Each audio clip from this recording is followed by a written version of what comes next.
সাবেক প্রধানমন্ত্রী শেখ হাসিনাকে দেশে ফেরাতে দিল্লিকে কূটনৈতিক পত্র পাঠিয়েছে ঢাকা, জানিয়েছেন পররাষ্ট্র উপদেষ্টা তৌহিদ হোসেন। পররাষ্ট্র মন্ত্রণালয়ে সাংবাদিকদের প্রশ্নের জবাবে তথ্য জানান উপদেষ্টা, এর আগে শেখ হাসিনাকে ফেরাতে ভারতের সাথে যোগাযোগ এবং উদ্যোগ নিতে পররাষ্ট্র মন্ত্রণালয়কে চিঠি দেয় স্বরাষ্ট্র মন্ত্রণালয়।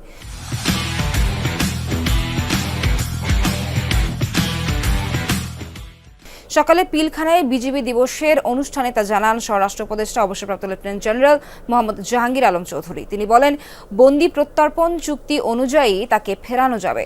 জুলাই আগস্টে ছাত্র জনতার আন্দোলনে 5 আগস্ট দেশ ছেড়ে যান শেখ হাসিনা, অবস্থান নেন ভারতে। এখনও সেখানেই আছেন তিনি। দেশ ছেড়ে যাওয়ার পরপরই ওই আন্দোলনে নিরস্ত্র মানুষের ওপর গুলি চালানোর নির্দেশের অভিযোগে সারা দেশের বিভিন্ন থানায় হত্যা মামলা হয় শেখ হাসিনার বিরুদ্ধে।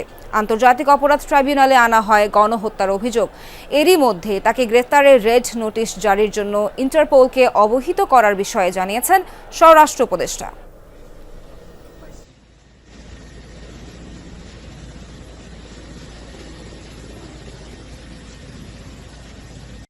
আমরা তাকে যে চাওয়া হচ্ছে ফেরত বিচার ব্যবস্থার জন্য সেটা জানিয়েছি।